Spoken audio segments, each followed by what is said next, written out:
మీరు అయి ఉంటారు అనంత గురుగారు ఓం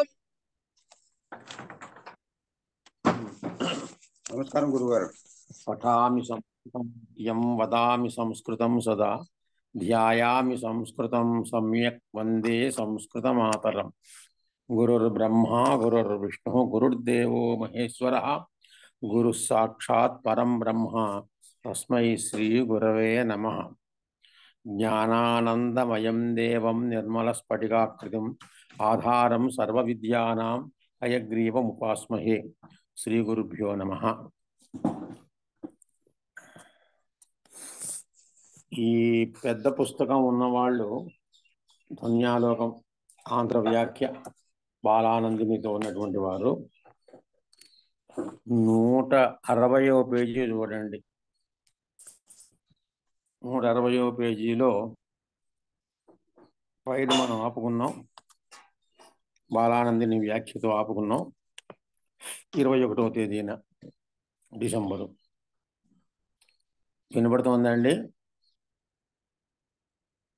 వినపడుతోందా? సరే అయితే, లేకపోతే చెప్పండి, కొంచెం పెంచుతాను. కాకపోతే తర్వాత లోచనం ప్రారంభించుకుంటున్నాం.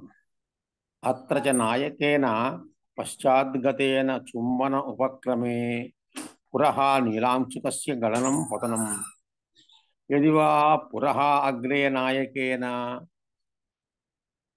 తథా గృహీతం ముఖం ఇది సంబంధః. తేన అత్ర వ్యంగ్యే ప్రతీతేపి న ప్రాధాన్యం. తథా హి నాయక వ్యవహారః నిశాశినావేవ శృంగార విభావరూపో సంస్కుర్వాణః అలంకారతాం భజతే. తస్తు వాచ్యాత్ విభావీభూతాత్ రసనిశ్చందః యస్తు వ్యాచష్టే తయా నిశయా ఇతి కర్తృపదం నచ అచేతనాయాః కర్తృత్వం ఉపపన్నం ఇతి శబ్దేన ఏవ అత్ర నాయక వ్యవహారः ఉన్నీతః. అభిధేయ ఏవ న వ్యంగ్యః ఇచ్యత ఏవ సమాసూక్తిః ఇతి స ప్రకృతమేవ గ్రంథార్థం అత్యజ్యత్ వ్యంగ్యేన అనుగతం ఇతి. ఏకదేశ వివర్తి చ ఇత్థం రూపకం స్యాత్. రాజహంసైః అవిజ్యంత శరదైవ సరో నృపాః. రాజహంసైః అవిజ్యంత శరదైవ సరో నృపాః ఇతివత్ నతు సమాసూక్తిః తుల్య విశేషణ అభావాత్. గమ్యతే ఇది చ అనేన అవిధా వ్యాపార నిరాసాత్ ఇది అలం అవాంతరేణ బహునా. నాయికాయాః నాయకే యః వ్యవహారः స నిశాయాం సమారోపితః. నాయికాయాం నాయకస్య యః వ్యవహారः స శశిని సమారోపితః ఇది వ్యాఖ్యానే న ఏకశేష ప్రసంగः అన్నాడు. అంటే ఇక్కడ ఏంటిట, బాలానందిలో అత్రేతి అని ప్రారంభిస్తున్నాడు. ఇక్కడంటే అక్కడ వెనక ఉన్న నాయకుడు చుమ్మనం చేయటానికి ఉపక్రమించగానే అగ్రభాగంలో నీలాంశకం యొక్క గణనం అనగా కిందకి పడిపోవటం, లేదా పురః గళితం అని కాకుండా పురః ముఖం గృహీతం అని చెప్పినట్లయితే అగ్రభాగంలో నాయకుని చేత ముఖం ఆ విధంగా గ్రహించబడింది అని అన్వయం చెప్పుకోవచ్చు. తేన అని చెప్పడం చేత ఈ విధంగా ఇక్కడ వ్యంగ్యార్థము ప్రతీయమానం అవుతున్నా దానికి ప్రాధాన్యం లేదు. ఎక్కడ వచ్చింది ఈ శ్లోకంలోను? ఉపోఢరాగేణ విలోల తారకం తథా గృహీతం శశినా నిశాముఖం అనేటువంటి శ్లోకంలోకి వచ్చినప్పటికీ తథా శశినా నిశాముఖం స్వీకృతం. యథా సమస్తం తిమిరాంశకంతయా పురోపి రాగాత్ గళితం న లక్షితం. పురః అపి రాగాత్ గళితం లక్షితం. పురః గళితం అన్నాడు అని కాకుండా పురః ముఖం గృహీతం అని చెప్పినట్టయితే ఇంకో రకంగా ఉంటుంది అని చెప్తున్నాడు. నాయక వ్యవహారము శృంగారానికి భావాలైన నిశాశశంకులనే సంస్కరిస్తూ వాటికే సంబంధిస్తూ అలంకారత్వాన్ని పొందుతుంది. తరువాత వాచ్యం విభావం అవడంతో దానివల్ల రసనిశ్యందం అవుతుంది అన్నాడు. రసం శృంగారాగా వాచ్య విభావానుభావ విచారి సంయోగాత్ రస నిష్పత్తి అని చెప్తారు. రసం ఎలా పుడుతుందన్నాడు? విభావ అనుభావ వ్యభిచారి భావ సంయోగము చేత.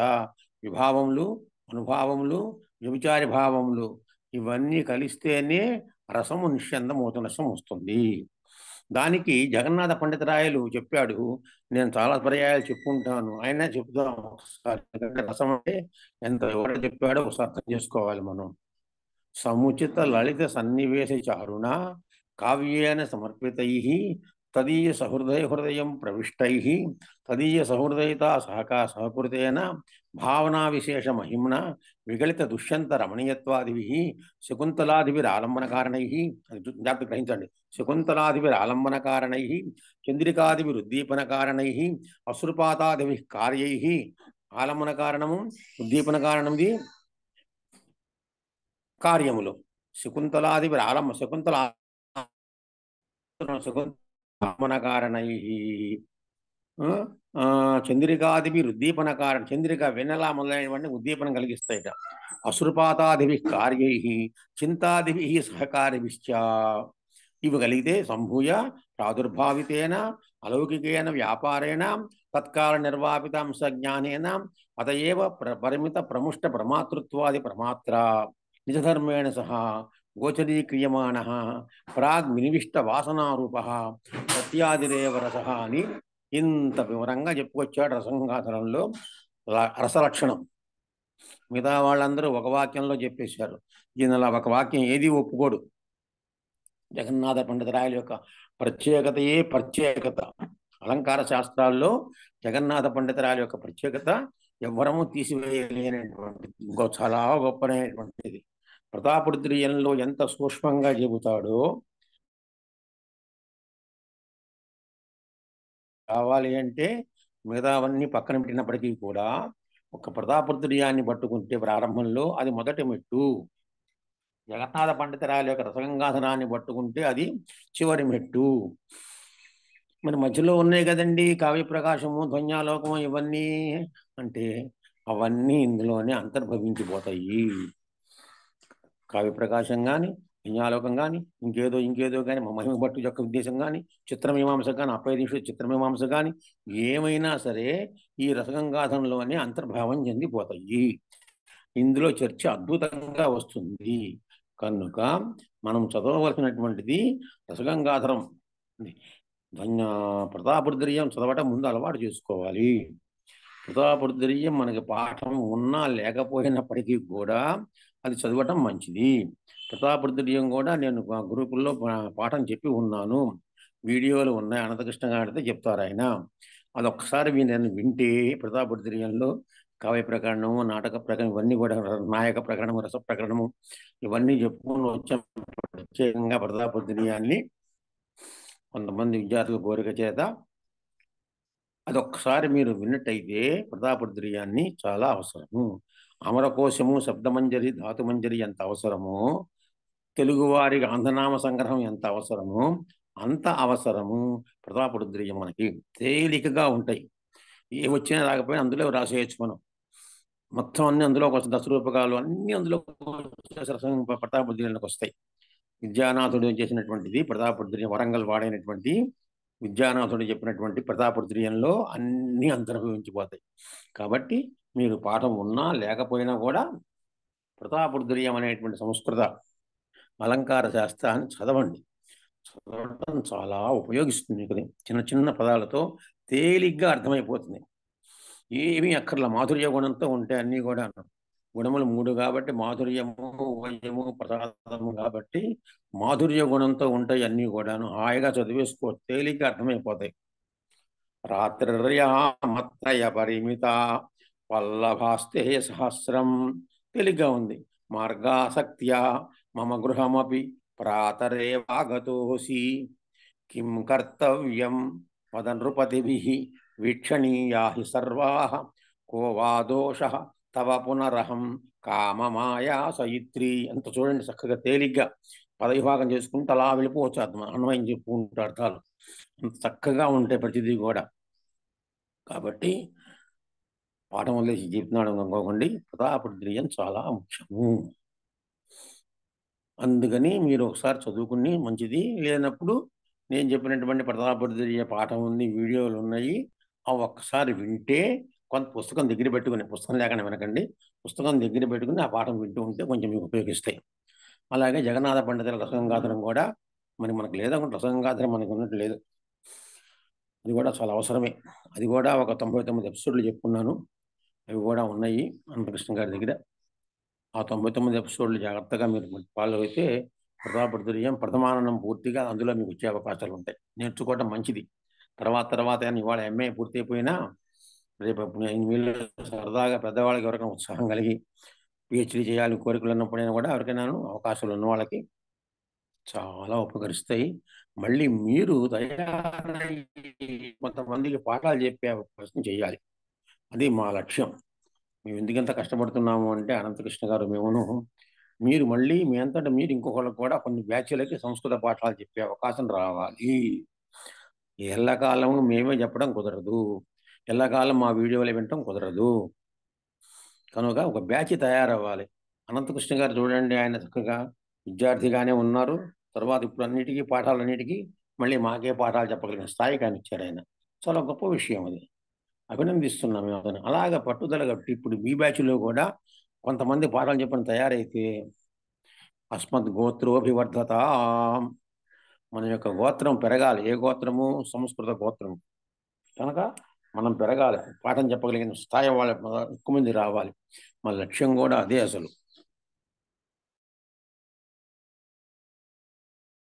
మహారాముడు గృహం ఇంటికి గచ్చిది వెళ్తున్నాడు చెప్పి వెళ్ళిపోయేవాళ్ళం. ఎక్కడ కావాలో ఆ మాత్రం చెప్పుకొని వెళ్ళిపోయేవాళ్ళం. కానీ మళ్ళీ మీకు దీంట్లో అనుమానం రాకూడదు. మీరు చెప్పే పదం మళ్ళీ శాశ్వతంగా ఉండాలి. మీరు చెప్పారు అంటే దానికి ఒక ఆధారం, అథెంటిక్ ఆధారంగా ఉండాలి. ఆయన చెప్పాడు, పాఠం చెప్పాడు, బాగుంది మాకు అనిపించుకోవాలి వాళ్ళు. అందుకని ఇంత కష్టపడి చెబుతున్నాం. కనుక దానికి మీరు మీకు ఒక గంట పాఠం చెప్పాలంటే నేను 2 గంటల సేపు ప్రాక్టీస్ చేసుకుంటాను, దాన్ని చూసుకుంటాం ఎవరైనా సరే. కనుక రసగంగాధరం కూడా చదవండి. ఈ 2 కనుక నోటికి చేసుకుంటే ఇవి దగ్గర పెట్టుకుని మీరు మళ్ళీ బ్యాచ్లో వాళ్ళు కొంతమంది అయినా సరే పాఠం చెప్పగలిగిన స్థాయికి రావాలి. మీ విశాలంగా ఉండాలి. గ్రూపులు పెరుగుతూ ఉండాలి. ఒక గ్రూప్ 100 మంది చొప్పున తీసుకుని ఒక బ్యాచ్ ఒకళ్ళు ఇలాగ పాఠాలు చెప్పుకుంటూ వెళితే మనం పెరుగుతాం, మన బలం పెరుగుతుంది.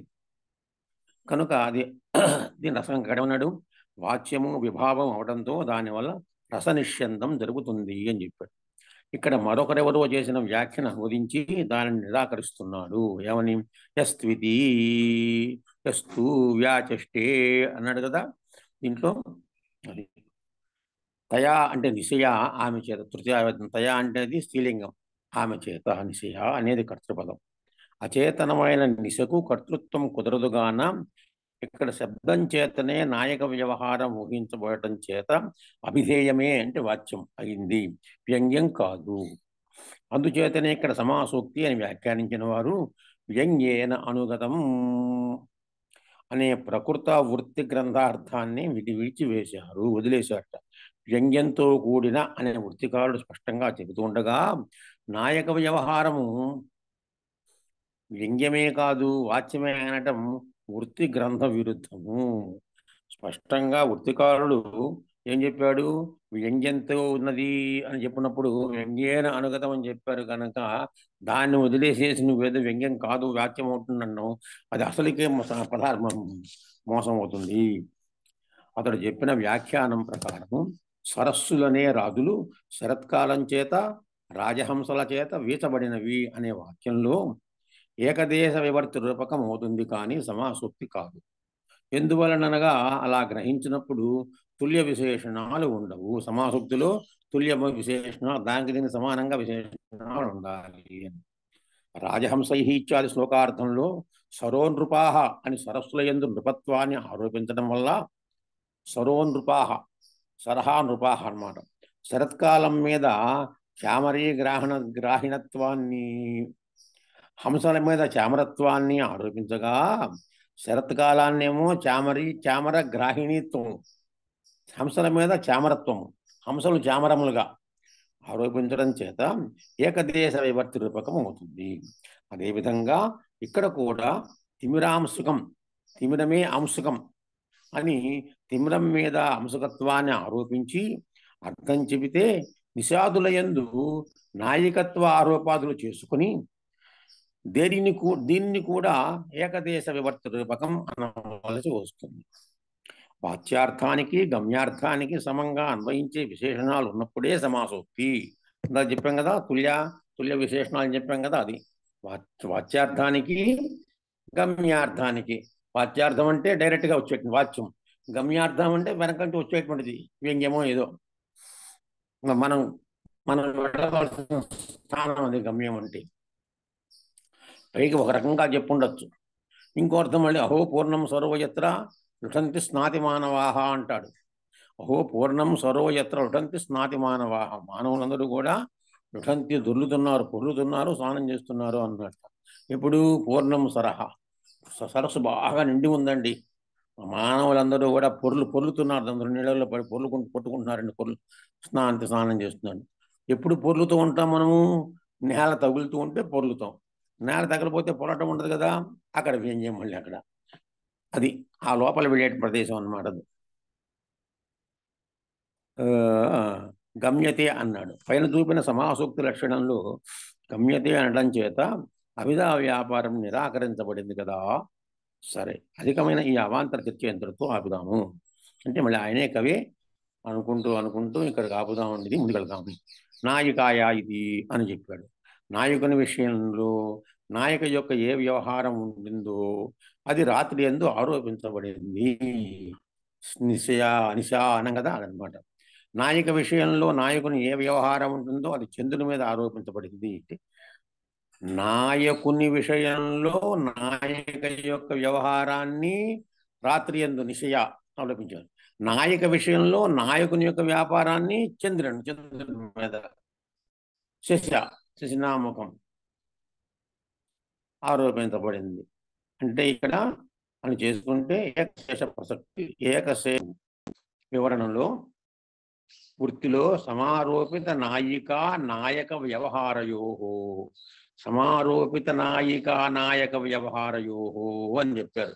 అంటే నాయకులు అన్నప్పుడు నాయికాచ నాయకశ్చ అని సమాన రూపాలైన పదాలకు ద్వంద్వ సమాసం చేసినప్పుడు పుమాను స్త్రియా అనే సూత్రం చేత స్త్రీవాచకం లోపించి పురుషవాచకం మిగిలి నాయికాచ నాయకశ్చ నాయకౌ మాతాచ పితాచ పితరౌ వచ్చింది. బాలాచ బాలకశ్చ బాలౌ అలా వచ్చినప్పుడు ఇక్కడ ఏం చెప్పింది? పుమాను స్త్రియా అనే సూత్రం చేత ఒక స్త్రీని ఒక పురుషుణ్ణి ఇద్దరిని కలిపి మనం సమాసంలో చూపించేటప్పుడు పురుష పదమే మనకు వచ్చి చెబుతూ ఉంటుంది. అంటే ఇద్దరు వస్తారు దాంతో నేను అని, అలాగనమాట. నాయికాచ నాయకశ్చ నాయకౌ అని చూపించాడు. నాయకౌ అంటే మామూలుగా ఏమంటే నాయకౌ నాయకా ప్రథమాయ భక్తి పుంలింగము అవ్వాలి, ప్రథమాయ భక్తి పుంలింగము అవ్వాలి. ఇప్పుడు ఇది నాయకౌ అన్నప్పుడు ద్వివచనం అవ్వాలి. కానీ నాయకౌ అన్నప్పుడు ఇద్దరు నాయకులు కాదు, అక్కడ ఒక నాయిక నాయకుడు ఇద్దరిని గురించి చెప్పినప్పుడు అక్కడ ఏకశేషం అనమాట. పుమాను స్త్రియా అని దాని చేత. కాబట్టి సమారోపిత నాయక వ్యవహారయో అనాలి కదా అని ఆశంకించుకుని పై విధంగా అర్థం చెప్పుకోవటానికి అనుగుణంగా నాయక వ్యవహారౌ అని సమాధానం ప్రయోగం చేశారు అన్నారు అని ఇక్కడ చెప్పడం జరిగింది. ఆక్షేపేపి ధ్వన్యాలోకం వ్యంగ్య విశేషాక్షేపిణ వాచ్యస్యేవ చారుత్వం. ఆక్షేపేపి వ్యంగ్య విశేష ఆక్షేపిణ వాచ్యస్యేవ చారుత్వము అంటున్నాడు. వాచ్యానికే ఇక్కడ చారత్వం కనపడుతోంది అని. ప్రాధాన్యేన వాచ్యార్థ ఆక్షేపోక్తి సామర్థ్యాదేవ జ్ఞాయతే.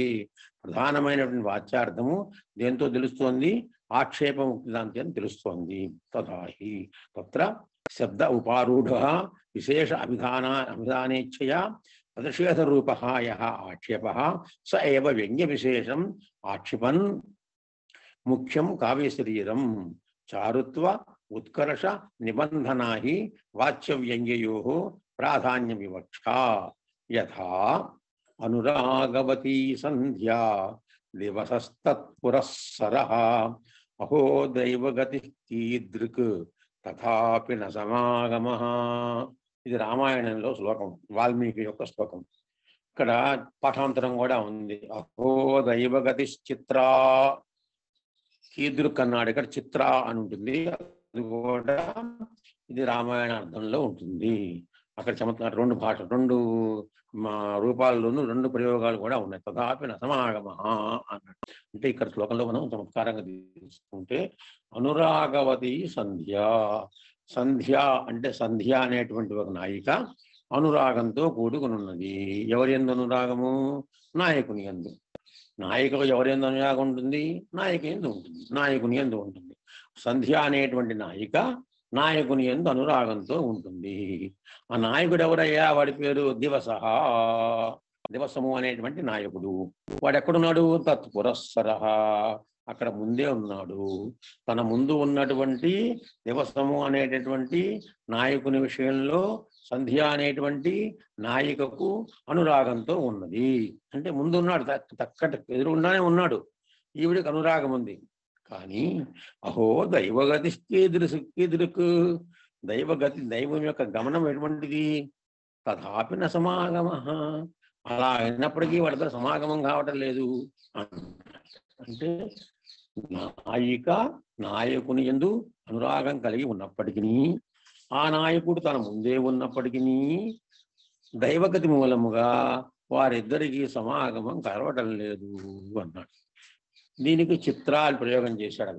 దైవగతి చిత్ర, దైవగతి చిత్రంగా చూసావా అన్నాడు. ఏమిటి ఇందులో అర్థం చూసుకుంటే మనము సంధ్య అంటే సంధ్యాకాశము. సంధ్య అంటే ఎప్పుడు వచ్చేది? రాత్రికి ముందు వచ్చేదాన్ని సంధ్య అంటాము. అలాగే పగటికి ముందు వచ్చేదాన్ని కూడా సంధ్య అంటాం కదా. సంధ్యాకాశము దినాంతమే సంధ్య అవుతుంది. అదే దినాంతం అంటే రాత్రి ప్రారంభం. కనుక సంధ్య అంటే రాత్రి ప్రారంభానికి ముందు వచ్చేది సంధ్య. ఆ సంధ్యకి ముందే ఉన్నాడు అంటే సూర్యుడు. పగలు అంటే పగలు వెళ్ళిపోతే గాని సంధ్య రాదు. అది పురస్సర అంటే ముందుంటాం. అది అంటే పగళ్ళు. ఇక నాయిక అర్థం తీసేద్దాం, సంధ్య అనే నాయకని తీసేద్దాం. మామూలుగా సంధ్యాకాశము సంధ్య అని తీసుకున్నాం. ఆ సంధ్య ఎప్పుడు వస్తుంది? పగలు వెళ్ళిపోతే వస్తుంది. అంటే పగలు సంధ్య కన్నా ముందు ఉంటుంది. ఈ రెండు కలుసుకునే అవకాశం ఉంది. సంధ్యను పగలును కలవు. పగలు వెళ్ళిపోతే కానీ సంధ్య రాదు. అది దైవగతి. ఇద్దరికీ అనురాగం. ఇక్కడ అనురాగం అంటే ఏమిటి? ఇక్కడ రంగు, రూపము, ఎరుపుదనం. సంధ్యాకాశం ఎర్రగా ఉంటుంది, అనురాగంతో రాగంతో రంజిమతో ఉంటుంది సంధ్యాకాశము. పగలు వెళ్ళిపోవాలి, దివసః పగలు వెళ్ళిపోవాలి. పుంలింగ దివస పదము, సంధ్య అనేటువంటి స్త్రీలింగ పదము. కాబట్టి అక్కడ చమత్కారాన్ని ఆ విశేషణంత లింగ పదముతోనే లింగంతో ఆ చమత్కారం సృష్టించాడు ఆయన. అనురాగవతీ సంధ్య దివసః తత్పురస్సరః అహో దైవగతిశ్చిత్ర తథాపి న సమాగమః. వాళ్ళిద్దరికి సమాగమం కాలేదు. ఎలా గుర్తుంది? ఇద్దరు కలవరు కదా. సంధ్యాను దివసము కలిసే అవకాశం లేదు. దివసం వెళ్ళిపోతే కానీ సంధ్య రాదు. అది చమత్కారం అక్కడ. అత్ర సత్యామపి వ్యంగ్య ప్రతీతౌ వాచ్యస్యేవ చారుత్వం. ఇక్కడ ప్రధానము వ్యంగ్యం ఉన్నప్పటికీ కూడా వాచ్యమునకే చారుత్వం ఉంది, ప్రత్యేకత, ఒక చరుత్వం. చారుత్వం అంటే అందం. ఉత్కర్షవతీ తస్యేవ ప్రాధాన్య వివక్ష. యథాచ దీపక అహపన్హుత్యాదౌ వ్యంగ్యత్వేన ఉపమాయాః ప్రతీతావపి ప్రాధాన్యేన ఐవక్షితత్వాత్ న తథా వ్యపదేశః తద్వత్ అత్రాపి ద్రష్టవ్యం. కాబట్టి ఇక్కడ కూడా మనం దాన్ని చూసుకోవలసి ఉంటుంది అని చెప్పినప్పుడు దాని వివరంగా మనకి బాలానందంలో వివరమిస్తున్నాడు. ఆక్షేపము అని, ఆక్షేపాలంకారంలో కూడా వ్యంగ్య విశేషాన్ని ఆక్షేపించేదైనా అంటే ఊహించి పైకి లాగటం ఆక్షేపం అంటే. ఆక్షేపం అంటే పైకి లాగటం. వాచ్యానికే చారుత్వము అంటే సుందరత్వం ఉంటుంది. ఆక్షేపాన్ని చెప్పటం యొక్క సామర్థ్యం వల్లనే వాచ్యార్థం ప్రధానంగా తెలుస్తుంది. ఎందువలనగా ఏదో ఒక విశేషాన్ని చెప్పాలనే ఇచ్చి చేత శబ్దాన్ని అధిష్ఠించి ఉన్న నిషేధ రూపమైన ఏ ఆక్షేపం ఉందో వ్యంగ్య విశేషాన్ని ఆక్షేపించి అదే ముఖ్యమైన కావ్య శరీరం. వాచ్య వ్యంగ్యార్థాల ప్రాధాన్య వివక్ష వాటి చారుత్వం యొక్క ఉత్కర్షను బట్టి ఏర్పడుతుంది కదా. అనగా వాచ్య వ్యంగ్యాలలో దేనిలో చారుత్వం ఎక్కువ ఉంటుందో దానికి ప్రాధాన్యం అని చెప్పాలి. ఎట్లనగా అనురాగవతి అనే శ్లోకంలో వ్యంగ్య ప్రతీతి ఉన్నా కూడా వాచ్యం యొక్క చారుత్వమే అధికంగా ఉంది కాన దానికే ప్రాధాన్యం అని చెప్పడంలో అభిలాష. శ్లోకానికి అర్థం ఇది. ఏ అర్థం చెబుతున్నాడు ఇప్పుడు? అనురాగవతి ప్రారంభిస్తున్నాడు. సంధ్య అంటే సంధ్య, అనురాగవతి అనురాగం కలిగింది. దివస అంటే దివసము, తత్పురః సరహ దానికి ముందే నడుస్తున్నది. సరహ అంటే శృగతౌ నడవడం అన్నమాట. దైవగతి దైవగతి కీర్తిలో కదా. తథాపి అట్లయినా కూడా సమాగమ కలయిక నా లేదు అని చెప్పాడు.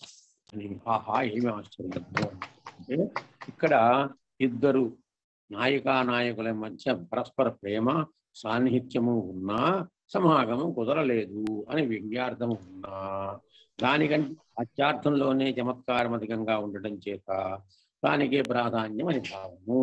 వ్యంగ్యార్థముకి వాచ్యార్థానికి భేదం ఏంటి అంటే వ్యంగ్యార్థాన్ని మనం వెతుక్కోవాలి, వాచ్యార్థం మనం వెతుక్కోక్కర్లా. అక్కడ సంధ్య అనే పదము, సంధ్య అనే పదము, దివస అనే పదము, అనురాగవతి అనే పదము ఇవన్నీ కూడాను అక్కడ వాచ్యాలు ఉన్నాయి. ఈ వాచ్యాల మూలంగానే మనకి అర్థం వస్తుంది కాబట్టి అక్కడ వ్యంగ్యం కన్నా దానికి ప్రాధాన్యం ఎక్కువ వస్తుంది అన్నాడు. యథాచైతి మరొక ఉదాహరణ పెట్టాలంటే దీపకము అపన్హుతి మొదలైన వాటిల్లో ఉపమ వ్యంగ్యంగా ప్రతీయమానం అవుతున్నా దానికి ప్రాధాన్యం చెప్పాలనే అభిప్రాయం లేకపోవటం చేత వీటిని ఆ పేరుతో ఎట్లు నిర్దేశం ఉండదు.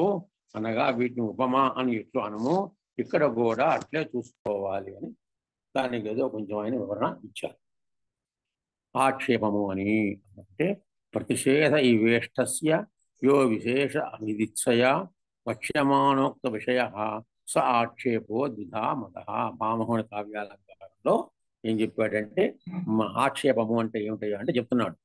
ప్రతిషేధ ఇవ ఇష్టస్య యః విశేష అభిదిత్సయా వక్ష్యమానః ఉక్త విషయ స ఆక్షేప ద్విధా మత. ఆక్షేపం రెండు రకాలు అని. అంటే ఆక్షేపాలంకారానికి రెండు రకములు. విశేష అభిదిత్సయ అంటే ఒక విశేషాన్ని చెప్పాలనే ఇచ్చ చేత ఇష్టమైన దాని యొక్క చెప్పబడింది విషయంగా కల ఏ ప్రతిషేధం ఉంటుంది, నిషేధం వలె ఉంటుందో అది ఆక్షేపము అన్నారు. ఇది రెండు రకాలుగా చెప్పబడింది. అంటే ఏదో ఒక విశేషాన్ని చెప్పాలనే అభిప్రాయంతో ఇష్టమైన దానిని ఒక దానిని నిషేధించినట్టు నిషేధించటం నిజంగా నిషేధం కాదు అని భావం. ఆక్షేపాలంకారం ఏదో చెప్పబోయి దానిని నిషేధించడం ఒక భేదము, చెప్పిన దాన్ని నిషేధించది. ఏదో చెప్పబోయి దాన్ని నిషేధించడం ఒక భావంట, చెప్పిన దాన్ని నిషేధించడం రెండో భేదంట.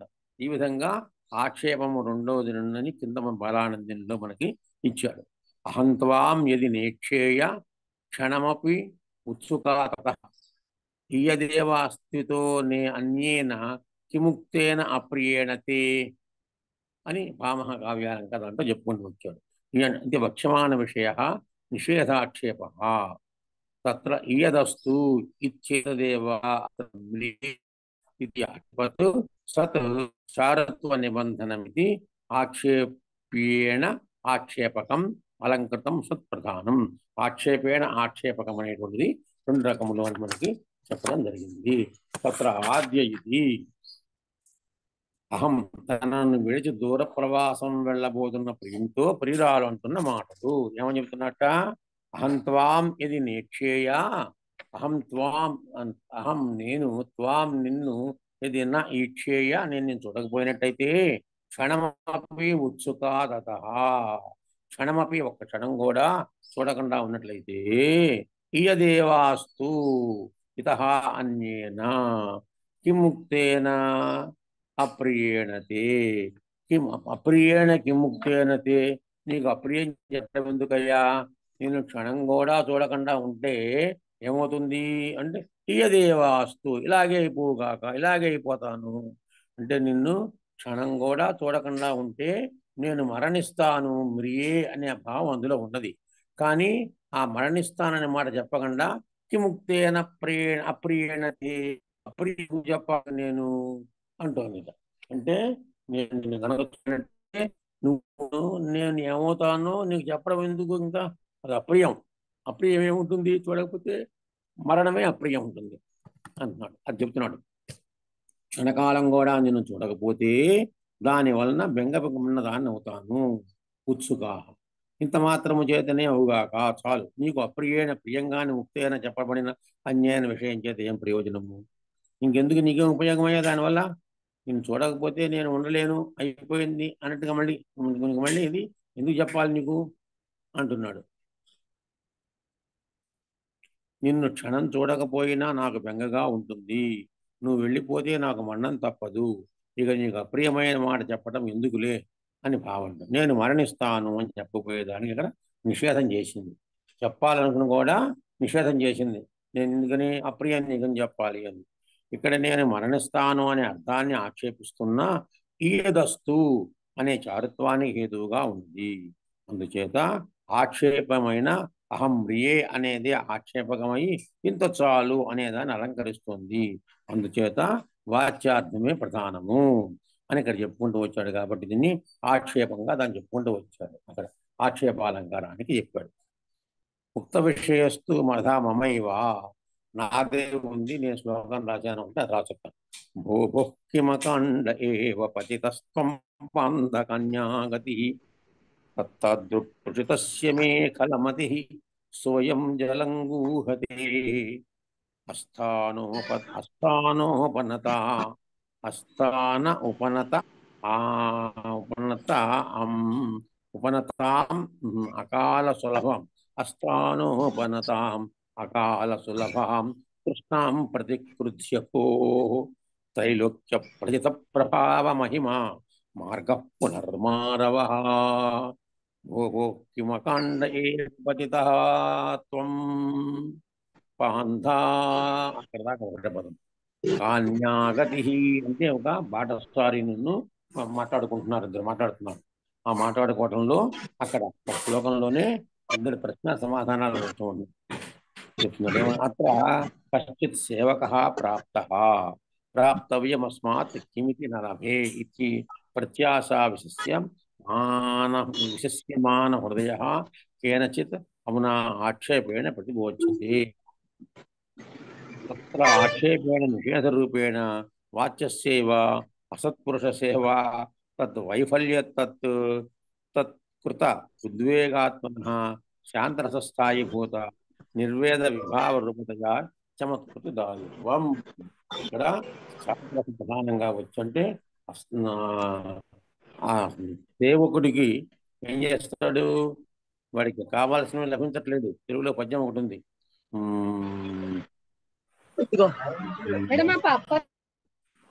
తెలుగులో చక్కని పద్యం ఉంది. ఏం పద్యం ఉంది, సుమతి శతకం వచ్చాను. పరీక్ష ఉంది కదా వీళ్ళకి, అదే మ్యాథ్స్ మ్యూట్ చేసుకోండి.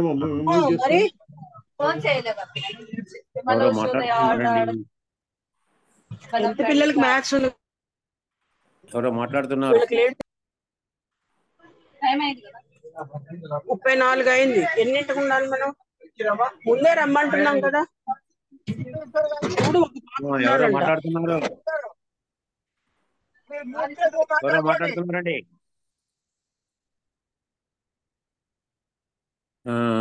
ఏంటంటే మడిదున్నుక బతుకవచ్చు మహిళ సుమతి అని, కోరిన కోరికలు ఇవ్వనటువంటి యజమాని దగ్గర పనిచేయటం కన్నా అని పద్యం ఉంటుంది. అడిగిన జీతం అని మిడిమేల పొదరగు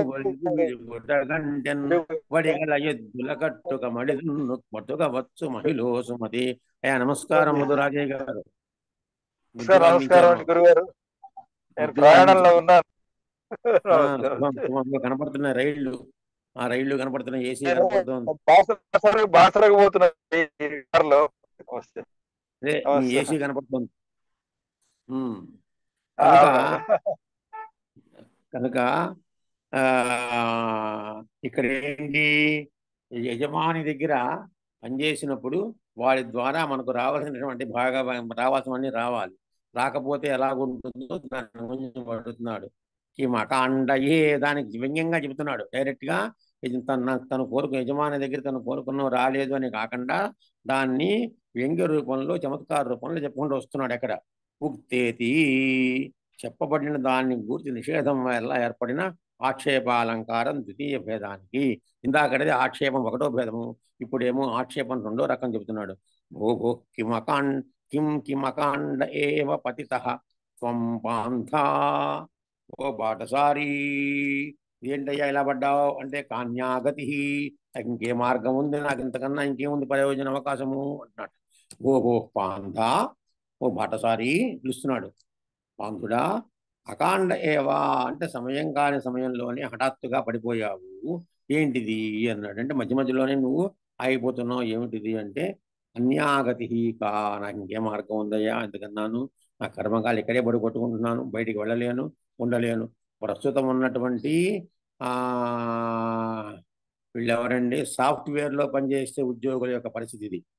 సాఫ్ట్వేర్లో పనిచేసే ఉద్యోగ పరిస్థితి ఇలాగే ఉంటుంది. బయటికి పోలేరు, దాంట్లో ఉండలేరు, జలగల్లాగా పీడించేస్తారు. వాడి కాకపోతే ఏం చెప్తారు, నీకు వర్క్ ఫ్రమ్ హోమ్, ఇంటి నుంచి పని చేసుకోవాలి అని చెబుతారు. ఇంట్లో కూర్చొని పిల్లలతో మాట్లాడే వీలుండదు, పిల్లాడితో కనీసం ముద్దు పెట్టుకునే వీలుండదు, పిల్లవాడిని పట్టుకునే వీలుండదు. ఆ డబ్బును వదులుకుని బయటికి రాలేరు. ఇంకో చోటకి ఇంత డబ్బు రాదు, ఈ డబ్బు వచ్చేస్తుందా అని చెప్పి అక్కడ పెద్ద పెద్ద స్కూళ్ళకి, ఆ స్కూల్లో డబ్బు కట్టి ఇక్కడ కట్టి ఈఎంఐలు తీసుకుని ఫ్రిడ్జ్లు అవన్నీ కొనేసుకుని ఈఎంఐలు పెట్టుకుంటారు. ఇది వదిలేస్తే బయటికి బతకలేరు, వదలకపోతే ఇప్పుడు రక్తం పోతుంది, వాళ్ళకి జలగల్లాగా రక్తం పిండేస్తారు. అదనమాట అకాండయేవా, నాకల్లా ఇంతకన్నా నాకేముందయ్యా అంటున్నాడు. సమయం కాని సమయంలో కాన్యాగతి కలమతి చెడ్డ బుద్ధి గల అహం ఇయం సహా అయం, ఈ మరుమార్గమునదే, మరుభూమిలో ప్రదేశం మార్గము. మరుభూమి అంటే ఎండ అంటే మనకి ఏం అక్కడ ఉపయోగాలు లేని ఊషల క్షేత్రం అన్నమాట మరుభూమి అంటే. చవిటి పర్ర చెప్పుకుందాం.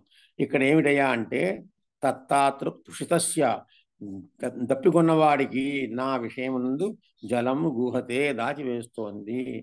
అంటే ఎండమావులు అక్కడంట ఏంటి, ఆ ఉషరక్షేత్రంలో నీరు ఉండదు, కానీ నీరు ఉన్నట్లా కనిపిస్తుంది, అది నీరు కాదు, మనకి దాచేస్తుంది అంటున్నట్ట. భూహో అస్థానోపగతాం, తగని స్థానంలో వచ్చిన అకాల సులభం, కాలంగాని కాలంలో సులభంగా కలుగుతూ ఉండే తృష్ణాం ప్రతి కృత్య మా కృత్య.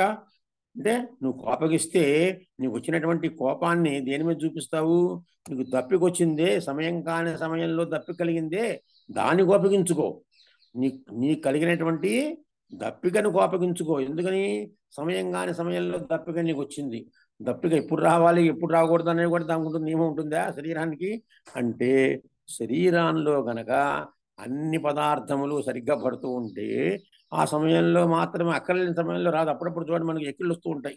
ఎందుకు ఎక్కిళ్ళు వస్తూ ఉంటే గబుక్కు నీళ్లు కావాలి అక్కడ, అప్పుడు దప్పిక తీరాలి ఖచ్చితంగా, లేకపోతే ప్రమాదమే నీళ్ళు లేకపోతే.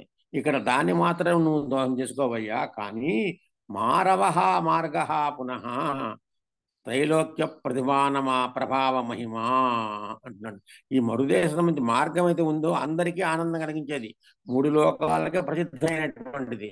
ఆ ప్రధానికి దానికి నువ్వు ద్వేషించకు, స్థానాన్ని ద్వేషించకు. స్థానం నీకు ఏ స్థానము ఎప్పుడు కాలములో, అకాలములో నీకు వచ్చినటువంటి ఆ దప్పికను ద్వేషించుకో గాని ఆ స్థానాన్ని కాదు. అంటే ఇక్కడ నువ్వు రాజసేవలో ఉన్నావు, ఆ రాజును కాదు నువ్వు చేయవలసింది. నీకు కలిగినటువంటి ఆ కోరికలను తగ్గించుకో, నువ్వు కోరికల ముందు నువ్వు కోపగించుకో అని అర్థం వస్తుంది అక్కడ. అది అంతా ఇక్కడ రాజు దగ్గరకో ధనుకుని వద్దకో వచ్చి ఒక సేవకుడు ఇతని నుంచి పొందవలసిన దాన్ని దేన్ని పొందలేకుండా ఉన్నానని బాధపడుతుంటే హృదయం గలవాడై ఎవరి చేతనో ఆక్షేప ద్వారా ఉపదేశించబడుతున్నాడు. ఏమంటా, నువ్వు నీ దాహాన్ని నిందించు కానీ మరు మార్గాన్ని నిందించకు, ఆ రాజసేవని నిందించకు. నువ్వు అక్కడ ఆ మహామహాని ఒక వ్యక్తి యొక్క సేవను నిందించకు, అక్కడ నీ కలిగినటువంటి కోరికలను నిందించుకో. దృప్తి దప్పిక నుంచి నీ కోరికలను తగ్గించుకో, నీ కోరికలను తిట్టుకో అంతే తప్పించి వీటిని అసలైన ప్రదేశం నిందించడం ఎందుకన్నది. అది అది చాలా గొప్పనే ప్రదేశం, చాలా మందికి అది దప్పిక తీరుస్తోంది. ఆ ప్రాంతం ఎంతో మందికి ఉపయోగం కలుగుతోంది. నువ్వు అక్కడికి వెళ్ళిన వాడివి నీ కోరికలను తగ్గించుకోవాలి తప్పించి చెయ్యి ఈయన వాళ్ళని మనకు దండగానే ఆయన చేసే ఉపయోగం ఏముంటుంది. నీ కోరికలు తగ్గించుకోవయ్యా అని ఒక చమత్కారం చెప్పినటువంటి అక్కడిది చెబుతున్నాడు. అక్కడది అంటే ఉక్త నిషేధం, నిషేధ రూపమైన ఆక్షేపం చేత అసత్పురుష సేవ, దాని నిష్ఫలత్వము. అసత్పురుష సేవ అంటే ఇందాక మనం చెప్పుకున్నామే, అడిగిన జీతం బియ్యని మన అసత్పురుషులు. ఆక్షేపం చేత దాని సేవ, దాని నిష్ఫలత్వము, దాని వల్ల కలిగే మనక్లేశము, ఏతద్రూపమైన వాచ్యమే శాంతరసానికి స్థాయి అయిన నిర్వేదానికి విభావంగా ఉండి, శాంతరసానికి స్థాయి భావంగా నిర్వేదము అన్నాడు. కానీ మనకు చెప్పిన దాంట్లో శాంతానికి స్థాయి భావాన్ని శమంగా చెప్పారు.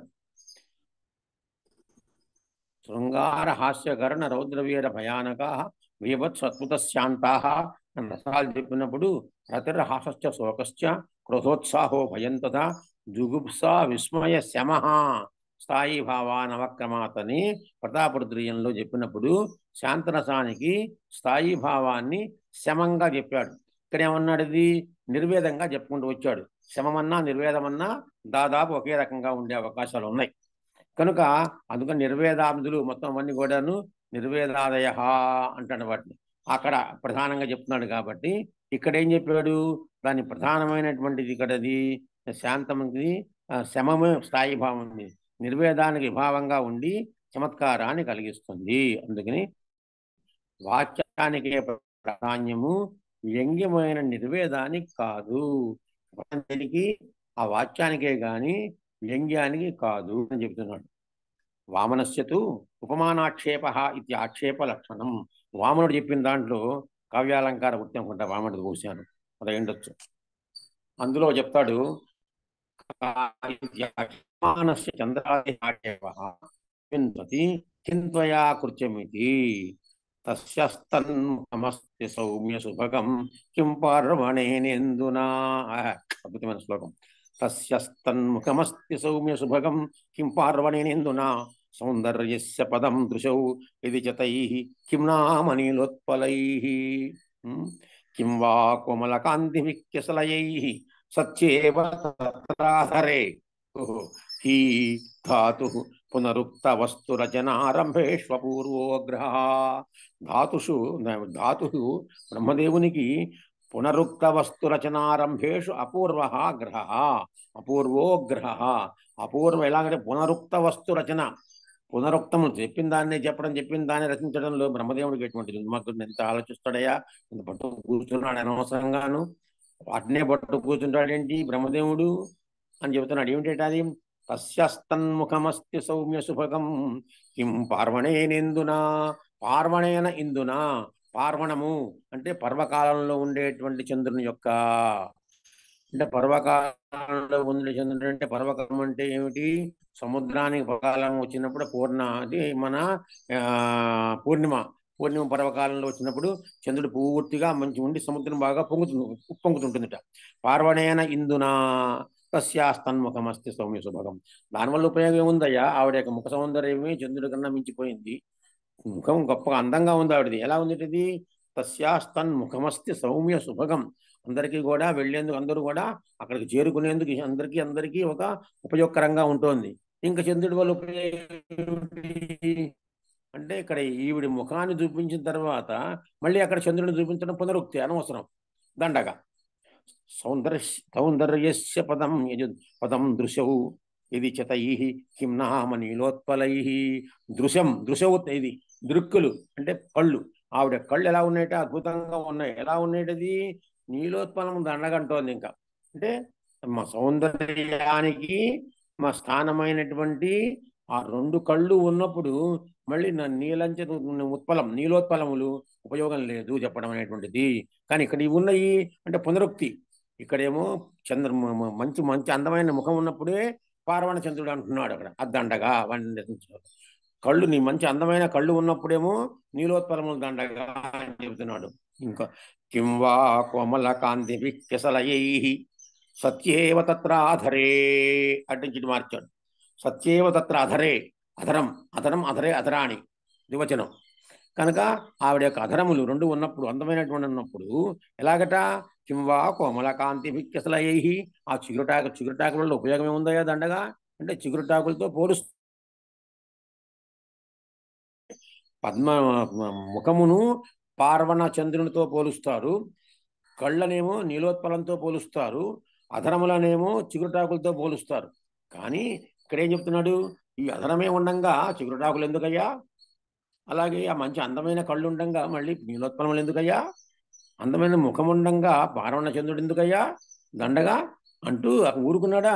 ఈ బ్రహ్మదేవునికి ఏం పని లేదు, ఏం పని లేదు, ఒకలాంటి వాటిని మళ్ళీ మళ్ళీ తయారు చేస్తుంటాడు. ఎందుకు అనవసరంగా పునరుక్తి, ముఖం ఉండంగా సరిపోదా, మళ్ళీ పోయి పట్టాలి అవన్నీ, నీకు ఇంద్రుడు చంద్రుడు కావాలా, కళ్ళు సరిపోవా ఈవిడికి, నీలోత్పలాలు కావాలా, అధరములు సరిపోవా ఇక్కడ నీకు, వాటికి పైన ఏంటండి కోమల కాంతి కిసలేములు ఉండాలా దండ కదా అని ఒకే పదమును పునరుక్తిని కలిగించేటువంటి విషయంలో బ్రహ్మదేవుడు ఎక్కువ ఆగ్రహంతో ఉంటాడయ్యా, దండగయ్యా ఇది అంటున్నట్ట. అంటే ఈవిడ యొక్క ఈ శారీరకమైన భాగములు వాటన్నిటినీ కూడా మించిపోయింది అని అర్థం అక్కడ.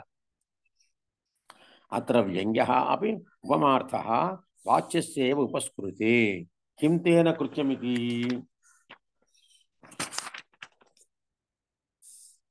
తు అపహస్తనా వాచ్యేవ చమత్కార కారణం సామర్థ్యం ఐంద్రం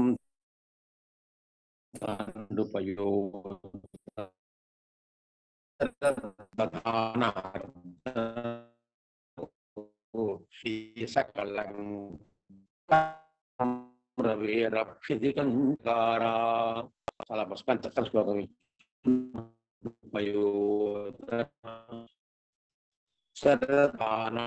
ఆర్ద్రన ప్రసాద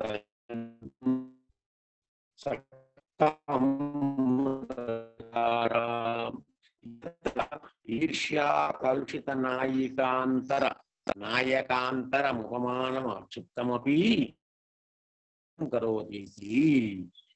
ఏషా తు సమాసోక్తిరేవా, ఇది సమాసోక్తి. తథా చారుత్వ ఉత్కర్షేతి అత్రైవ ప్రసిద్ధం దృష్టాంతమాహ అనురాగవతీతి. మళ్ళీ దాన్ని బట్టి వస్తున్నటువంటి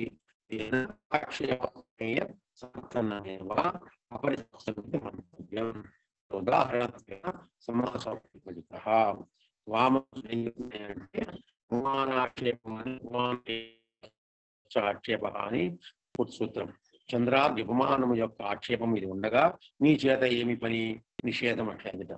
ఇక్కడ సౌమ్యం సుభగం, సౌమ్యము సుభంతరము అయినటువంటి ముందాన్ని చెప్పుకొస్తున్నాడు. తస్యాహ ఆమె యొక్క తత్ముఖం, ఆ ముఖం అస్థి ఉన్నది. పార్వాణేనా పర్వానికి సంబంధించినటువంటి ఇందున చంద్రుని చేత కిం ప్రయోజనము, ఇందా మనం చెప్పుకుందానే చెప్పాడు. సౌందర్య పదానికి స్థానమైన నేత్రములు ఉన్నట్లయితే నీ నల్ల కరువుల చేత కిమినమేం ప్రయోజనము. తత్ర ఆ అధరోష్టము సత్యేవా ఉండగా, అది సతి సప్తమ అధరే సతీ, అది సతి అధరే సతీ. రెండు కడ అందాన్ని తప్పు చెప్పాను, రెండు పెదవులు కాదు, వలానికి పైది ఓష్టము కింద దాని అధరము అంటారు. కానీ అధరే సతీ అధరము ఉన్నది కాగా కోమల కాంతివి, కోమలమైన కాంతి గల కిసలయము చిగురుటాకుల చేత ప్రయోజనం లేదు. పునరుక్త వస్తు రచనారంభేషు, పునరుక్తాలైన వస్తువుల రచనల ఆరంభములు ఎందు ఉన్న వస్తువుల వంటి వాటిని మళ్ళీ రచించడంలో బ్రహ్మదేవుని యొక్క పట్టుదల హాస్యాస్పదము అని చెప్పారు. ఇక్కడ ఏం చెప్తున్నట్ట, ఉపమ వ్యంగ్యంగా ఉన్నా కూడా అది వాచ్యానికి ఉపకారకంగా ఉంది. దానివల్ల ప్రయోజనం ఏమిటి అని పొచ్చు రూపంలో వాచ్యంగానే ఆక్షేపము చమత్కారజనకంగా ఉంది. ఉపమానాక్షేప అనే లక్షణాన్ని మరొక విధంగా వ్యాఖ్యానిస్తున్నాడు. ఇది ఉపమానస్య ఆక్షేప అన్నదానికి సామర్థ్యం చేత పైకి లాగటం అనగా వ్యంజింపజేయడం అర్థం చెప్పిన పక్షంలో ఇప్పుడు దానికి చెప్తున్నాడు. ఐంద్రం ధను మండుపయోధరేణ శరత్ఫనార్ధ ఆర్ద్ర నఖక్షతాభం దానికి ఇస్తున్నాడు.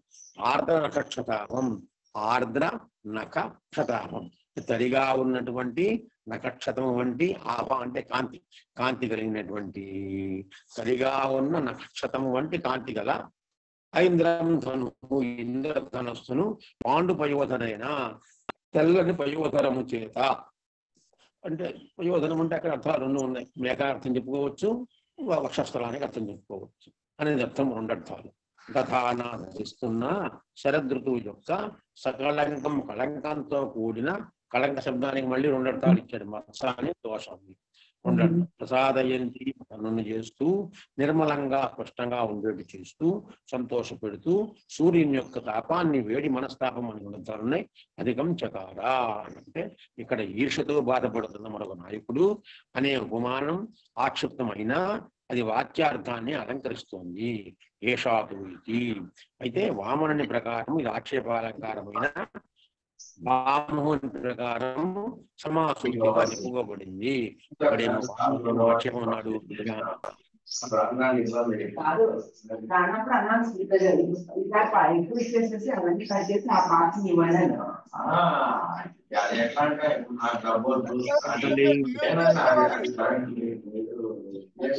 మ్యూట్ చేయండి.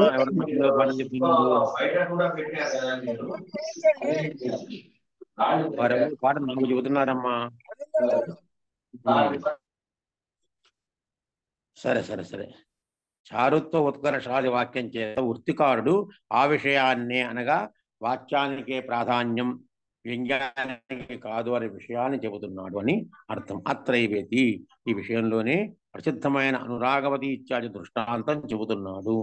తేనేతి అందుచేత అనగా దీని దృష్టాంతంగా మాత్రమే చూపడం చేత ఆక్షేపాలంకార ప్రమేయం యొక్క సమర్థనం పరిసమాప్తం కాదు అని, ఏవా అపరిసమాప్తం అని చేర్చుకోవాలట. తత్రేతి తత్ర ఆక్షేపాలంకార సమర్థన విషయంలోనే సమాసోక్తి అనగా ప్రస్తుతం ఆక్షేపాలంకారాన్ని గురించి చర్చ జరుగుతోంది. అనురాగవతి శ్లోకంలో సమాసోక్తి అలంకారము ఆక్షేపాలంకారం కాదు అని, ఇదేమో వాచ్య వ్యంగ్యాల ప్రాధాన్యాలను చమత్కార ఉత్కర్షణ బట్టి నిర్ణయించాలి అని ఆక్షేపాలంకారాన్ని గురించి చర్చ. ఈ విషయం ఉదాహరణ ఇవ్వడం చేత ఈ చర్చను ఆపేసేసి పూర్తయిపోయింది అనుకుందాము. ఈ శ్లోకం కూడా ఈ చర్చలోనే భాగమే అందాము. అక్కడికి ఆపుకుందాము. తర్వాత సంగతి స్వస్తి శ్రీ గురుభ్యో నమః. ఈ లోచనం ప్రారంభం వరకు చెప్పుకుందాం. ఇక్కడికి 168వ పేజీలో అక్కడ పూర్తయింది. బాలానందిని పూర్తయింది. లోచనం తర్వాత చెప్పుకుందాం. స్వస్తి. ఇవాళ తేదీ ఎంతండి? 11/3/24.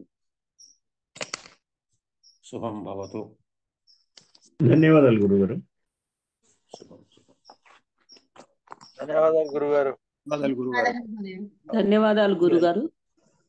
ధన్యవాదాలు గురుగారు.